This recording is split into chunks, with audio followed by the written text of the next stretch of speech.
So when I was like a preteen and I was really into like anime, manga, all those things, I remember I had this conversation with some friends and we were talking about Dragon Ball, which is obviously that very famous series of Goku and Frieza and Super Saiyans and all that, in comparison to, I want to say it was either Berserk or Hunter x Hunter. You know, for those of you who aren't maybe as familiar with anime and manga, those series that are a little bit more, considered to be a little bit more highbrow. You know, if Dragon Ball is considered to be one of the Marvel movies, maybe, you know, Hunter x Hunter and Berserk would be considered to be something that's a tiny bit more critically acclaimed. And I remember we were having this conversation that always stuck with me about like, okay, what makes these series better than the other ones? And, you know, what we were bringing up is kind of like Dragon Ball. You have a ton of fun reading it. It's a really great time. But for some reason, everyone views these other series as being so much better. And a big thing that came up was metaphors, symbolism, all these things, these more literary elements that, for the life of me, I will not learn the name of for some reason. I know there's a way to refer to them, but, you know, these elements, right? And with that, a big thing came up of like, okay, metaphors, symbolism, they're great, and especially, I mean, now I'm a bit older, right? So I do enjoy seeing more metaphors and symbolism in a very direct way, now that I get a lot more of the references. You know, I'm a little bit more familiar with kind of like philosophy and myths and things that will be referenced in these series that I can understand. But back then, a big conversation that was coming up was like, what if you don't notice them? Like, a metaphor is something that definitely does take a little bit more thinking to get to, you know, especially a metaphor that's a little bit more cloaked maybe. If you think about like English class, oftentimes it'll be the teacher telling you at the end of the book what a lot of the things throughout it meant. And I always think that's so interesting because like, the conclusion we sort of came to, that I think is wrong, but we were 13, so I guess not bad for 13-year-olds, was that these metaphors, these symbolisms, even if they're not explicitly recognized by the reader as they're experiencing the piece of art, they still add to their experience. Almost like the way that when you're eating a really great steak, maybe you don't notice the tiny bit of paprika or the tiny bit of garlic powder in it, but it adds to the flavor overall. You know, even if you can't name every seasoning used, you can still sort of feel them in the background. Obviously, it's a little different when you're reading a manga or watching an anime versus eating a steak, but you get the analogy there, right? And to this day, I've never quite been satisfied with the answer. I think it's a real sort of case of if a tree falls in the woods and nobody's there to hear it, does it make a sound? Except obviously, yeah, that tree makes a sound. I don't know why that's ever been a debate for anybody. I think that's a really easy question. This one's not though, because it's a great point. I think in that little introduction there, I had one really obvious thought that I think is the first place my mind goes with this conversation. That's just the idea of an obvious metaphor. Like, when it comes to something that's sort of a universal symbol, right? A lot of the times red will represent rage, or blue will represent sadness. Yellow is associated with sunlight and sort of like a new beginning, happiness, right? There are these sort of universal symbols. And the classic example in English class of like, the character's shirt is blue and he ends up sad at the end of the book. That's symbolism. That can be more of an interesting argument because I think when it's a really obvious symbol, it could actually very directly contribute to the reader's enjoyment of it, right? I'm trying to think of a recent example of this that I've noticed, but let's just keep going with this example, because I think it's a little bit more universal than if I think of a series that maybe I've watched recently or something like that. You know, let's say you're on page 50 of a book, right? And you take notice of the fact that there's a lot of imagery of snakes and apples in this character, right? Maybe he's named Adam and he has a pet snake and his favorite food is an apple, and the book opens with him giving his teacher an apple. If you're somebody who's maybe a little bit more well-versed in universal symbols or even just sort of Western culture in general,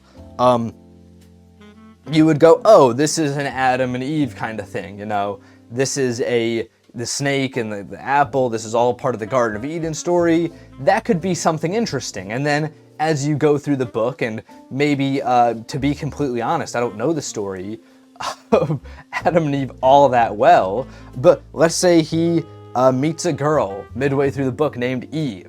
Maybe you could go, they're going to end up together at the end of this book probably because of Adam and Eve, the obvious thing, right? And then, as you read the book, you pick up maybe on more of the subtle cues of their relationship developing that you wouldn't have otherwise. I think this is a great example of a very direct way in which these symbols, these metaphors, when they're more on the nose, could contribute to your enjoyment.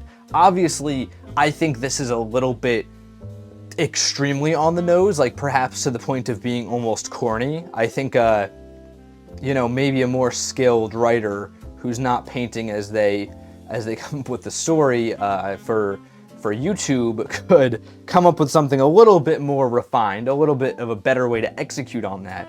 But the point still remains. You could read that and go, oh, there is something here, there's some sort of symbolism that I'm picking up on that's getting me to pick up on other things along the way that maybe aren't direct symbolism, but just things that are adding to this overall story that I wouldn't have gotten otherwise. And I think in that regard, there's an argument that, yeah, symbols, metaphors, they totally can get the reader to enjoy something in a way that they maybe otherwise wouldn't. Reader, viewer, whatever you want to say. But what if really nobody notices it?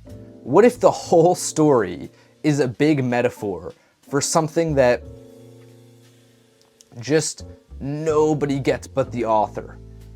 Like, does that actually enhance the viewer's experience? This is something I seriously go back and forth on all the time, because I think there's a lot of good arguments in all directions.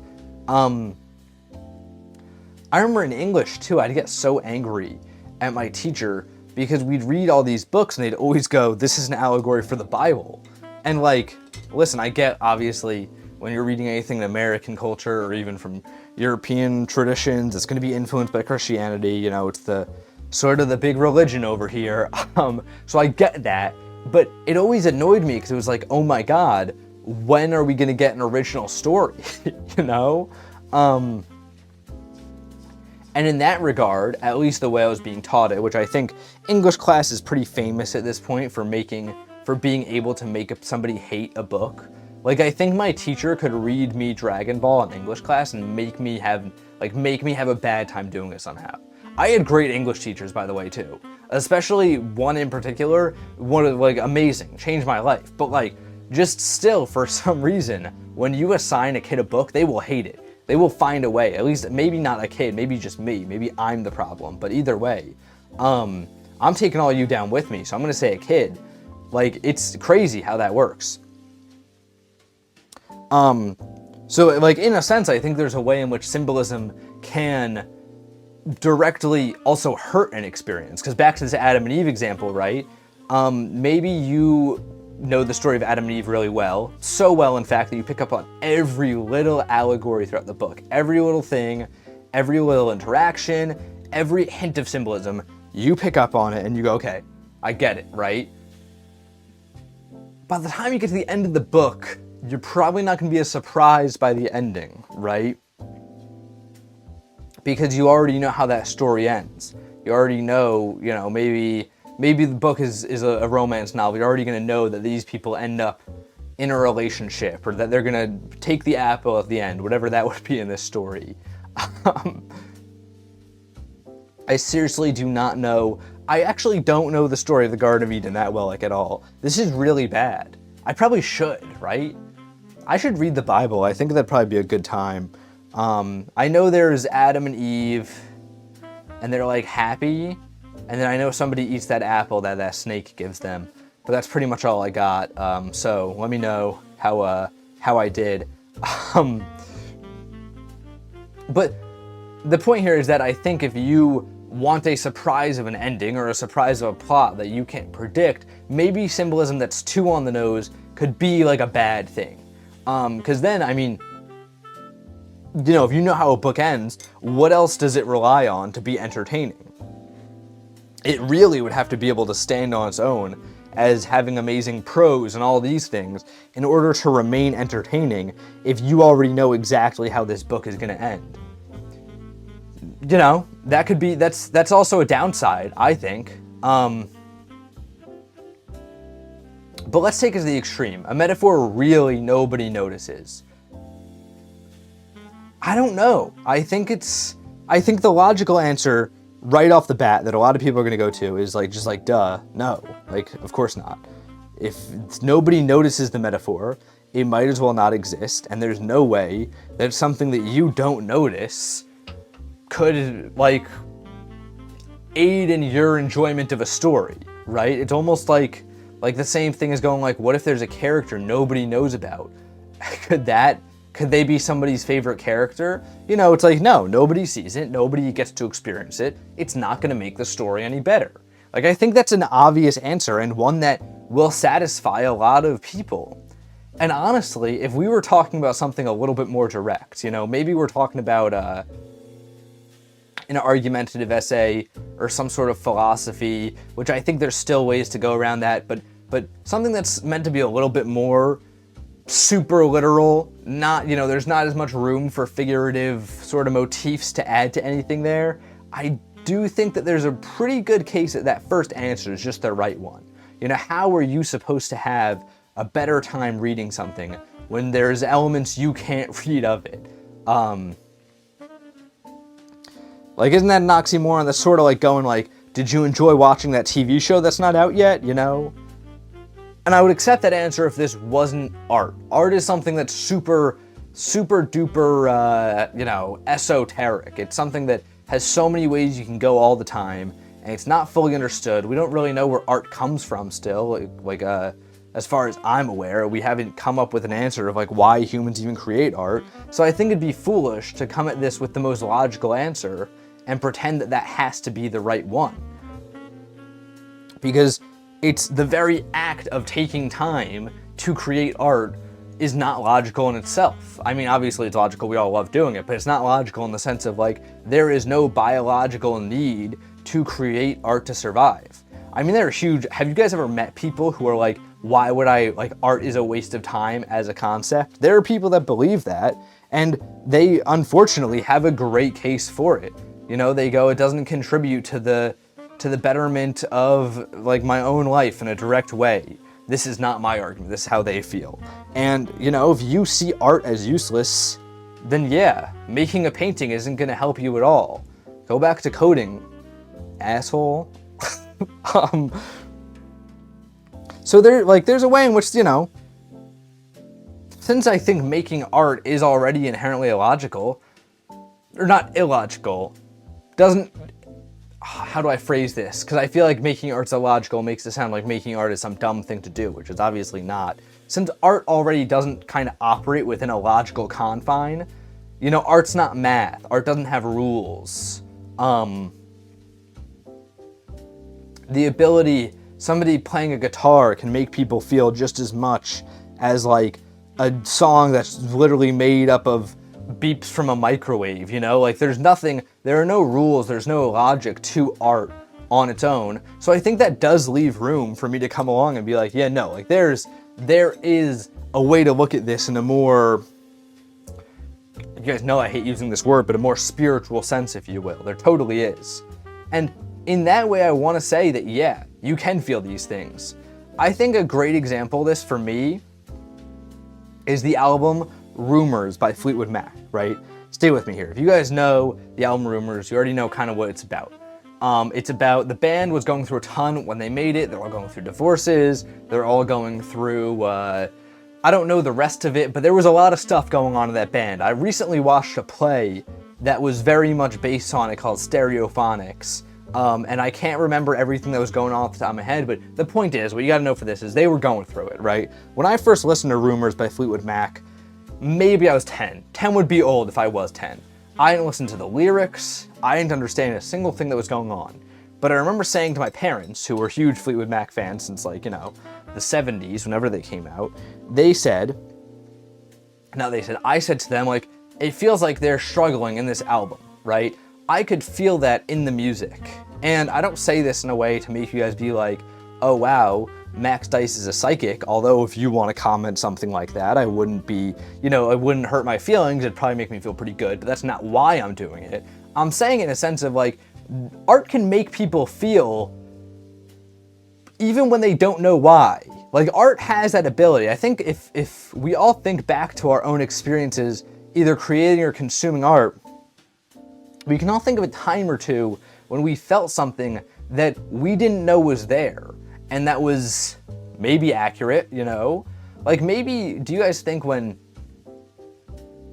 like an artist makes a song or something, and it gets embraced by a bunch of people who have like a different meaning for it, right? Maybe it's a sad song and everyone takes it to be super happy, right? Maybe there's something that the artist isn't saying that they were feeling when they were making it. Do you guys ever think about things like that? Because I feel like I can't help but be like, maybe that's how this all works.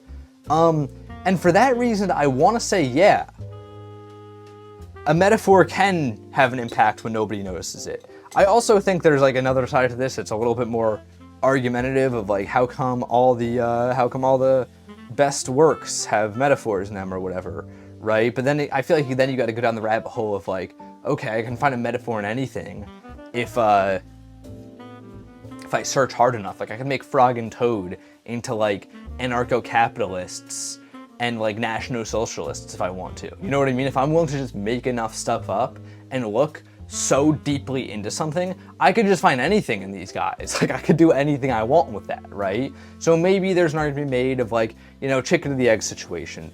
Does somebody find good things within art because it's deemed a great piece, or is it deemed a great piece because people found those things, right? I think there's an argument to be made there, but I feel like for me, the answer that really helps me sleep at night, the answer that I go by, is just the fact that so many pieces of art have made me feel, and I don't know why. And to me, that makes me say, layering in metaphors and layering in symbolism and all these different things, I do think it does have an impact, even if nobody sees it. But what do you guys think? I'd love your input on this one. This is the painting. This is my favorite so far of these. I think this has something about it that feels way more refined than the other ones do. I like this a lot. I think it's no coincidence that, as I was saying yesterday, the lines being straighter on this do help. I think it's also having this burst out a little bit helps. This is my favorite way of doing this juxtaposition. Still doesn't feel as visceral though. Something about this, I can't get this to feel visceral. I think I might need more time in. I might just, oh my God, I might just not be there yet. You know what I mean? But anyways, go check this event out over on Instagram. And until next time, guys, gals, and pals, my name is Max Dice. This is Paint Talk episode 121. I'm here every morning, painting, talking, and stumbling over my words with you all.